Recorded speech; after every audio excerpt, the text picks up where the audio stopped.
Bakma mənim yaşıma, çox iş gəlib başıma. Xeyli ömür sürmüşəm, çox haksızlıq görmüşəm. İndi isə bir insana, tanımadığım oğlana necə sevirəm söyleyeyim, məni etibar eyleyim. Özüm fikirləşkinəm, məni başa düşkünəm.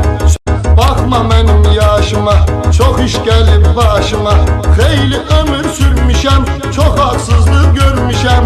İndi isə bir insana, tanımadığım oğlana necə sevirəm söyleyeyim, məni etibar eyleyim. Özüm fikirləşkinəm, məni başa düşkünəm. Bakma mənim yaşıma, çox iş gəlib başıma. Xeyli ömür sürmüşəm, çox haksızlıq görmüşəm. İndi isə bir insana, tanımadığım oğlana necə sevirəm söyleyeyim, məni etibar eyleyim. Özüm fikirləşkinəm, məni başa